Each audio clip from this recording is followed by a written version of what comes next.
Hello, my name is Noel Posus and I'm from the People and Culture team. Today's session is called Building Resilience Through Mindfulness. We're only going to cover three major points. First is, what is building resilience and what does that mean? The second is, how do you actually build your resilience through mindfulness? And how does that actually help other people build their resilience as well? And finally, we'll look at some of the resources that you can tap into in order to build your own resilience. So the first most important question for us to talk about is, what is resilience? Now, most people probably would say that resilience is about bouncing back when stuff happens. And that could be quite true, absolutely. But that's also the way that we've looked at resilience for far too long. Really, what's the more contemporary view of resilience is how do we build up our strength physically, mentally, emotionally, and socially. So how do we just have healthier bodies? How do we have healthier, more constructive thinking? How do we develop more emotional intelligence and learn how to respond better to the world than react to the world? And how do we have better relationships with each other? Because at the end of the day, although stuff is always still going to happen, it might just be that we could learn how to not have to bounce back as far, or maybe even not at all. And a lot of that has to do with how we interpret the experiences that we have and kind of make sense of it all.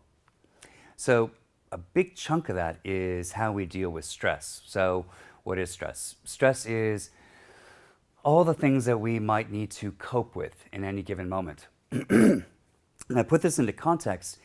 We all have a comfort zone, and this comfort zone is a sort of psychological model. It shrinks and it grows and it shrinks and it grows based on our experiences and how we're interpreting them.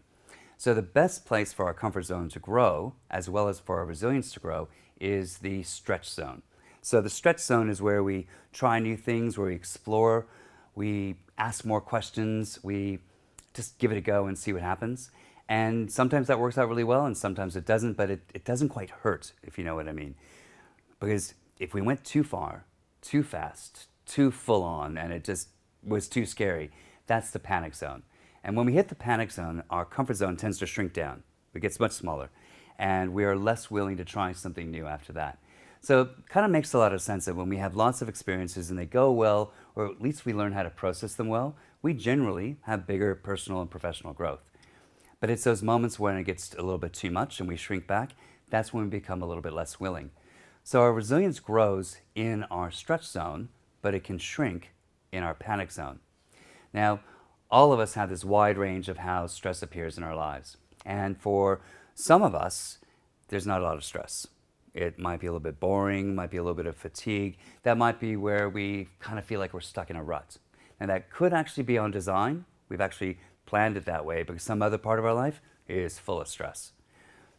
But also maybe it's just kind of a lack of paying attention and challenging ourselves and actually looking for the next new adventure to have.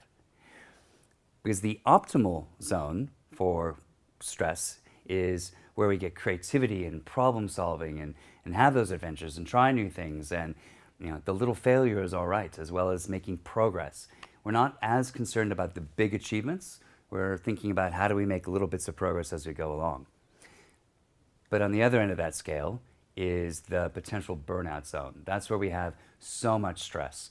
And symptoms of that could be irrational thinking and catastrophic thinking and why me, and this always happens to me, and nobody likes me, and it can just seem all too full on. And when we're in that space, it's really difficult to do any rational thinking whatsoever, or to solve problems.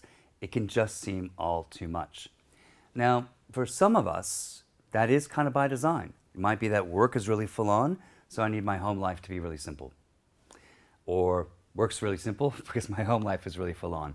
It varies by every single person. The idea is to understand what that is and to try to manage it well, because we kind of need really, really good in the middle stress and to minimize the boredom and minimize the burnout the best that we can. Now, what's happening when we're dealing with all that stress is a whole bunch of chemical reactions in our body. And there are three chemicals I'll chat with you about today. The first one is adrenaline, and then we'll look at cortisol and oxytocin. So where adrenaline comes in, that's our fight, flight, or freeze hormone. It's there to save our lives. And the sort of reptilian part of our brain, sort of in the brainstem, there are some hardwired fears that we have. And there's only two fears that we're born with: the fear of loud noises and the fear of falling. So imagine that you trip on a footpath and you get that sudden wash of what you think is embarrassment, right? That's actually not embarrassment. That's adrenaline saving your life, because the amygdala in your brain doesn't immediately know how far you're going to fall. It could just be a little stumble, or it could be off a cliff. So it's flooding your brain with adrenaline and taking over the prefrontal cortex to stop logical thinking. It's giving you everything you need to be able to react and potentially save your life. Same thing with fear of loud noises. So let's say you work next to a really loud construction site, like some of us do. And although we know there's going to be loud noises all the time, you hear that bang and your brain immediately responds with adrenaline because it doesn't know that that loud noise is life-threatening or not. So at the risk that it might be, it floods us with adrenaline. But in the hippocampus, where we store memories and emotions and things like that, imagine that there was a time when you were young, and let's say you got bit by a dog, or just scared by a dog in general, and you stored that memory away. Well, the next time you see a dog, or what you think might be an aggressive dog, your amygdala might take over your brain to go, watch out, that's scary, that's life-threatening. The threat is so high, I need to flood your body with adrenaline to protect you. And we have lots of memories stored away there. If you've ever been bullied, or ever broken up with someone, or didn't get a job, or any number of things that somehow your interpretation of that and the way it's stored away in your brain, it's intense enough that your amygdala keeps it as a warning symbol of the next thing that might go wrong, and is trying to protect you. Now, not every stress is that intense. There are other stresses, probably more the stretch zone, but close to the panic zone stretches. And when those stresses happen, your body is producing two things: cortisol and oxytocin. So cortisol is a stress management hormone. And in small doses, it's completely reasonable and gives you enough energy to help you deal with that stress. However, it's not good for you long term. Long term, it actually is eating up all that glucose in your body, and it's damaging your immune system. And if you think about a time that you were just so stressed for such a long period of time and then you got sick, it's actually because of your body running on cortisol for such a long period of time. It made you sick. The other chemical is oxytocin, and you probably know it as the love drug. So you get it from kissing and canoodling and a good hug, a good handshake. It's also important in childbirth and in breastfeeding. So it's the love drug. And neuroscientists have been able to discover through some really interesting tests that if I gave you a nasal spray with some oxytocin in it and had you play Monopoly with a bunch of people, you'd just give each other money. It creates more love and more trust, and we just behave much better with each other. In the past 2 years, we've also found out that during those times of stress, your brain is also producing oxytocin. And what's even more remarkable is, in that moment of stress, if you're able to recognize it and go, oh, this is stressful. Oh, I wonder what I could do with this. Or, oh, this is stressful.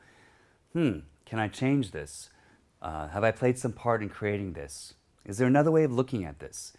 Basically, any constructive question that you can then ask suddenly means that the oxytocin is going to stay and help you resolve that stress, deal with that stress, without damaging your body. But if you don't make that constructive choice and you're kind of running on the cortisol, then that means that, well, you're still dealing with the stress, but you're probably harming your body along the way. So part of resilience in a very contemporary model is, how do we get people to think more constructively about the stresses that they're going through? How do we turn on the oxytocin and turn off the cortisol? Because all of us have a stress signature. So we are going to show signs physically, emotionally, mentally, even our behaviors, and particularly our behaviors with other people. So you can see on the screen that there's a whole list of possible symptoms that you might experience when you're in stress. Have a quick look through that list and see if there's anything that you recognize. It might be something that you go through typically during certain types of stress. Now, knowing what your stress signature is good for two really important reasons. One, if you can identify that stress symptom, you can go, right, I can see what's happening, and you might be able to backtrack and try to resolve the stress trigger. The other benefit of knowing your stress signature is maybe there's a symptom that you experience that you can manage. For example, if you're having poor sleep, well, maybe that's something you can speak with your doctor or medical advisor, whomever you would go to for good, appropriate advice just for you. And you can talk about that. And if there's a strategy that helps you sleep better, what's really good about that is when you get down to theta level sleep, your brain goes through all these different mechanical things, and it cleans the plaque off the brain, and it files memories, and it makes sense of things, and it cleanses itself, and it also produces a whole bunch of different chemicals that you'll need the next day to manage the next stress, the next stuff that comes up. So sometimes you can manage the symptom, sometimes you can manage the trigger, sometimes you can manage both. So knowing your stress signature helps you with that.